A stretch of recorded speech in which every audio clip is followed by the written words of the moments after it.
China کا set up, کبھی انہیں ملیشین جو ماڈل ہے وہ، کبھی ریاست مدینہ، تو کبھی سعودی عرب کا نظام، نہ جانے کون کون سے جو ہیں وہ ان کو چیزیں بتاتے رہے. کنفیوژن کا شکار بیسیکلی بات یہ ہے. ہم تو کہتے تھے بھائی آپ صرف ایک پاکستان کا نظام جو ہے نا اس کو بس ٹھیک کر لیں، فلاں ماڈل، یہ ماڈل، وہ ماڈل، وہ سارا گڑبڑ گھٹالا کر کے جو ہے نا وہ ایک عجیب سا، ایک سمجھ لیں ایک ملغوبہ سا بن گیا، سمجھ ہی نہیں آ رہا کنفیوژن. اور یہی وہ کنفیوژن تھا جس کا ذکر بلاول بھٹو جو ہے وہ اپنی آخری اسپیچ جو انہوں نے قومی اسمبلی میں کی ہے بحیثیت وزیر خارجہ، اس میں انہوں نے کہا ہے. یعنی انہوں نے ایک طرح سے نا یہ اپنے جو والد ہیں اور مریم نواز کے جو والد ہیں نواز شریف صاحب، ان کو کھری کھری سنا دیے ہیں. وہ کہتے ہیں نا کہ لتاڑ دیا ان کو. ان کا کہا ہے او بھائی خدا کے واسطے ہے آپ لوگ جو ہے نا سدھر جائیں، انسان بن جائیں. یعنی ایک روز پہلے بھی میں ایک پبلک نیوز پہ چینل پہ جب میں اپنے شو کر رہا تھا تو وہاں پر میں جو ایک سیاستدان سے ان سے میں سوال یہ کرنے کی کوشش کر رہا تھا، یہ پوچھا تھا کہ یہ آپ لوگ نا ایک دوسرے کے خلاف جب فیصلہ آتا ہے مٹھائیاں بانٹتے ہیں، الزامات لگاتے ہیں، ایک جیل جاتا ہے دوسرا خوش ہوتا ہے، وہ باہر آتا ہے تو پھر اس کو افسوس ہوتا ہے، اگلا دوبارہ جیل جاتا ہے تو وہ پچھلا والا خوش ہوتا ہے. یہ سیاستدان جو ہے نا یہی ایک دوسرے پہ الزام لگا رہے ہوتے ہیں، ایک دوسرے کی یہی جو ہے نا وہ فائلیں بڑھا کے آگے دے رہے ہوتے ہیں. فائلیں آتی کہیں اور سے ہیں لیکن بڑھاتے یہی ہیں آگے، ٹھیک ہے. اور پھر اس کے بعد جناب یہ بھگتتے ہیں. سوری، اس وقت عمران خان صاحب بھگت رہے ہیں. اللہ نہ کرے کہ جب وہ باہر آئیں، ان کا دور آئے، تو پھر جو یہ لوگ ہیں جو کہ ویسے تو اپنے گلے میں پھندا ڈال کر چلے گئے ہیں، ایسے قوانین انہوں نے پاس کروا دیے جاتے جاتے چشمے زدن میں آنن فانن، کہ یہ لوگ واقعی بھگتیں گے یہ لوگ. اور یہ میں نہیں کہہ رہا، یہ بہت سے لوگ کہہ رہے ہیں، یہ تجزیہ کار بھی کہہ رہے ہیں، یہ ایم کیو ایم کے جو بانی الطاف حسین وہ بھی کہہ رہے ہیں کہ یہ گلے کا پھندا ثابت ہوں گے یہ جو انہوں نے اس وقت بہت سارے جو قوانین جو ہیں وہ پاس کروائے ہیں اجلت میں. ٹھیک ہے، اچھا جی، فیصلے بھی اجلت میں ہو رہے ہیں، قوانین بھی اجلت میں پاس ہو رہے ہیں، اور پتہ نہیں کیا کیا اجلت میں ہو رہا ہے. عمران خان صاحب کے بارے میں کہا جا رہا ہے کہ جی وہ بہت ہی اس وقت ناگفتہ بے سچویشن ہے ان کی جہاں پر انہیں رکھا گیا ہے، کیونکہ جو ان کے وکیل ہیں نا انہوں نے بتایا ہے کہ ایک تو یہ کہ عمران خان نے اس بات کا مطالبہ کیا ہے، خواہش کا اظہار کیا کہ بشرا بیگم سے انہیں ملنے کی اجازت دی جائے، اور انہوں نے یہی کہا ہے کہ جی آئندہ جو بھی ظاہر کارروائی ہوگی وہ جو کور کمیٹی ہے پاکستان تحریک انصاف کی وہ کرے گی. اچھا جی، ان کے ایک وکیل ہیں عمران خان صاحب کے، نعیم حیدر پنجوتا، وہ پتہ نہیں میں پروننسیشن صحیح کر رہا ہوں، میرا خیال ہے صحیح ہوگا، نعیم حیدر ہم کہہ لیتے ہیں، کہ انہوں نے نا اٹک جیل میں عمران خان صاحب جو ہیں ان سے ملاقات کی. اور یہ جو ملاقات ہے ڈپٹی سپرنٹینڈنٹ کی موجودگی میں تقریباً بتایا جا رہا ہے 1 گھنٹہ 45 منٹ، یعنی پونے 2 گھنٹے کی یہ ملاقات تھی.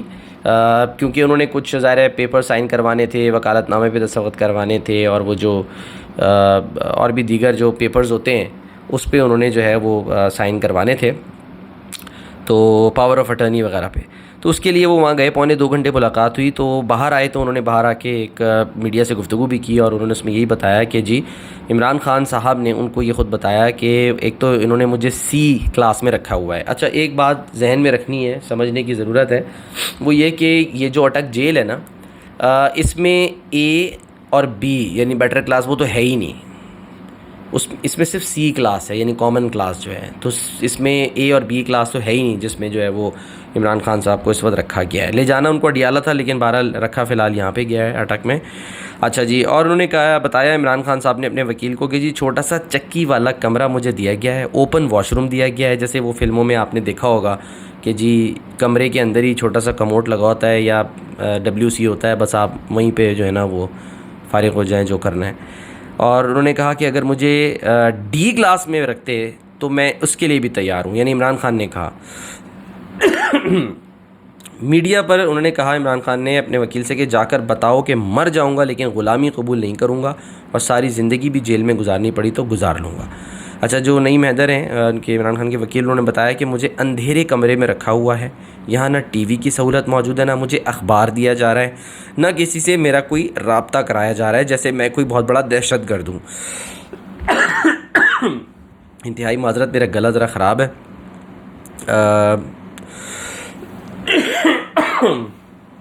اچھا جی، نعیم حیدر کے مطابق اس ملاقات میں انہوں نے عمران خان سے جیسے میں نے بتایا کہ پاور آف اٹرنی اور وکالت نامے پر دستخط کرائے تھے. تو یعنی جو سچویشن ہے نا وہ اس وقت جو بتائی جا رہی ہے عمران خان صاحب کے وکیل کی طرف سے کہ عمران خان جو ہے نا وہ اچھی حالت میں اس وقت نہیں ہے, اور یہ بھی درخواست دی گئی ہے کہ جی جو ان کا میڈیکل ہوا ہے وہ بھی ڈاکٹر فیصل سلطان جو ہے ان کو اجازت دی جائے کہ وہ میڈیکل کرائیں. اچھا, بات یہ ہے کہ ایک چیز کہہ سکتے ہیں ہم, تھینکس ٹو عثمان بزدار صاحب. عمران خان صاحب کو چاہیے کہ وہ تھینکس جو ہے وہ کریں عثمان بزدار کا. اس کا ریزن یہ ہے کہ جناب عثمان بزدار صاحب جب وزیر اعلیٰ تھے تو انہوں نے جیل میں, یعنی یہ خاص کر اٹک جیل میں, اس میں انہوں نے نا کچھ چینجز کرائی تھیں, اور یہ بتایا گیا ہے کہ پنجاب کی جو جیل ہے نا اس میں اعلیٰ عہدے پر تعینات ایک افسر نے بتایا ہے کہ جی عثمان بزدار صاحب کی حکومت نے سی کلاس کے قیدیوں کو گدا, کولر اور 10 چینل والی کیبل لگوانے کی سہولت دی ہے, جس کے لیے سپرنٹینڈنٹ کی اجازت درکار ہوتی ہے. تو یہ تو تھینکس ٹو عثمان بزدار صاحب, بھائی اتنے بھی برے نہیں تھے جتنا ان کو برا کہا جاتا ہے. کچھ تو کیا انہوں نے کم از کم. اب خان صاحب کو گدا مل جائے گا, کولر مل جائے گا, اور ایسا ٹی وی بھی مل جائے گا جس پہ 10 چینل آ سکتے ہیں. اب وہ پتہ نہیں 10 چینل کون سے ہیں یہ نہیں پتہ, لیکن بہرحال کم از کم آ سکتے ہیں. وہ ان کا شکوہ تو گلا پورا ہو سکتا ہے کہ جی مجھے اخبار نہیں پڑھنے دیا جا رہا. تو اس حوالے سے جو ہے نا وہ ہم کہہ سکتے ہیں کہ چلو کچھ تو بزدار صاحب نے ایسا کیا جس کا صلہ جو ہے وہ آج خان صاحب کو ملے. لیکن بہرحال ابھی یہ نہیں پتہ کہ خان صاحب کتنے دن جو ہے نا وہ یہاں اٹک جیل میں رہیں گے. اچھا جی, یہ بھی بتایا گیا کہ کسی سیاسی قیدی کو سیکیورٹی وجوہات کی بنا پر سی کلاس میں عام قیدیوں کے ساتھ نہیں بلکہ الگ کوٹری میں بھی رکھا جاتا ہے, اور جیل حکام کے مطابق اے اور بی کلاس کے قیدیوں کے لیے بطور خدمت گزار جن افراد کا انتخاب کیا جاتا ہے وہ معمولی جرائم میں قیدی سی کیٹیگری کے ہی ہوتے ہیں. خیر یہاں تو اے اور بی بتایا جانا ہے ہی نہیں. معذرت, گلا بہت خراب ہے. عمران خان صاحب کی مجھے ایک بات یاد ہے. بہت سے لوگوں نے پچھلے دنوں جب ان کو سزا ہوئی نا تو خوشیاں منائیں, بہت سارے لوگوں نے جو ہے وہ مٹھائیاں بانٹیں. میں کبھی بھی نہیں سمجھتا کہ ہمیں خوشیاں منانی چاہیے یا مٹھائیاں بانٹنی چاہیے, کیونکہ ہم تو یہ بچپن سے دیکھتے آ رہے ہیں, جب سے ہوش سنبھالا ہے نا. ضیاء الحق صاحب آئے, چلو جی خوشیاں منائی گئیں. مجھے یاد ہے جب وہ جہاز تباہ ہوا ضیاء الحق صاحب کا تو اس وقت بھی خوشیاں منائی گئیں, مٹھائیاں بانٹی گئیں باقاعدہ. اور پھر جناب نواز شریف صاحب جب آئے تب ان کو جب ہٹایا گیا تب مٹھائیاں بانٹی گئیں. بے نظیر آئیں تب مٹھائیاں گئیں, ہٹائی گئیں تب مٹھائیاں. عجیب اس ملک کا سمجھ سے باہر ہے. مطلب یعنی وہی والی بات ہے نا کہ یہ خوش ہوتے ہیں ایک دوسرے کے خلاف مٹھائیاں کھا کے. عمران خان صاحب کی مجھے وہ بات یاد ہے, امریکہ میں تھے غالباً وہ, جب ایک جلسہ تھا وہاں پہ امریکہ میں ارینا میں شاید, وہاں خطاب کرتے ہوئے انہوں نے ایک بات کی تھی. انہوں نے ایسے کر کے نا منہ پہ یوں کیا تھا ہاتھ, انہوں نے کہا تھا کہ میں ذرا واپس جا کے نا تو اس کے نواز شریف کے ذرا میں اس کا اے سی نکلواتا ہوں اس کے کمرے سے. یہ زیب نہیں دیتی. اس وقت بھی ہم نے یہ کہا تھا کہ ایک پرائم منسٹر کو یہ بات اس طرح زیب نہیں دیتی. آپ بولیں جی دیکھیں یہ سسٹم ہے, نواز شریف صاحب کو جو ان کی جو کیٹیگری بنتی ہے اس کیٹیگری کے حساب سے جو چیزیں ان کو دی جائیں گی, فیسیلیٹیٹ کیا جائے گا, وہ ان کو ملنی چاہیے. جو نہیں ہے وہ نہیں ہے. تو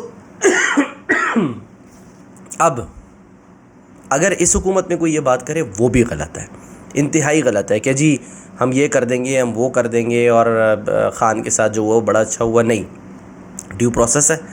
جو بھی کچھ ہوا ہے اس میں ان کو اپیل کا حق ہے, اپیل میں جائیں گے, ظاہر ہے سلسلہ جو ہے وہ شروع ہو جائے گا, اور لیٹس سی کہ کیا ہوتا ہے. لیکن اس وقت خان صاحب کو بھی یہ نہیں کرنا چاہیے تھا جو انہوں نے کیا, کیسے منہ پہ ہاتھ رکھے کہ میں جو ہے نا اس کا اے سی نکلواتا ہوں.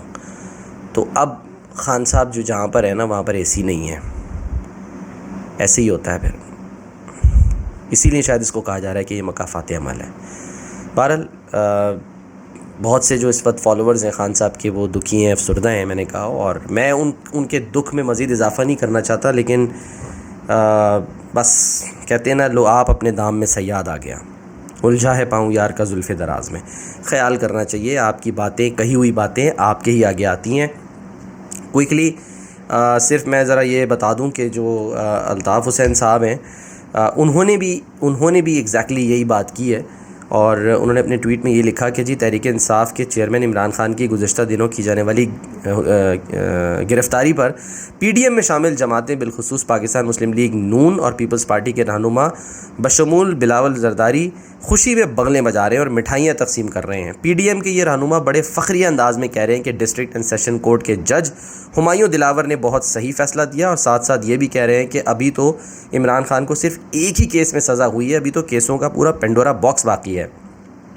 شیخ چلی کی طرح بڑکیاں مارنے والے پی ڈی ایم کے سورماؤں سے میں صرف ایک سوال کرنا چاہتا ہوں، الطاف حسین کہہ رہے ہیں کہ وہ قوم کو بتائیں کہ پورے ملک میں آپ کی حکومت ہے، لیکن آپ مسلم لیگ نون کے رہنما میاں نواز شریف صاحب کو اب تک وطن واپس کیوں نہ لا سکے، جبکہ موجودہ وزیر اعظم شہباز شریف نے عمران خان کی حکومت کو یہ تحریری ضمانت دی تھی کہ میاں نواز شریف کو جو کرپشن کے کیس میں سزا دیے جانے کی وجہ سے جیل کاٹ رہے تھے 4 ہفتوں کے لیے لندن میں علاج کرانے کی اجازت دی جائے تو میں 4 ہفتوں کے بعد نواز شریف کو وطن واپس لے آؤں گا، لیکن آپ میاں نواز شریف کو 4 ہفتوں کے لیے دی جانے والی ضمانت کے باوجود 4 مہینے تک کجا آپ انہیں 4 سال میں بھی وطن واپس نہ لا سکے۔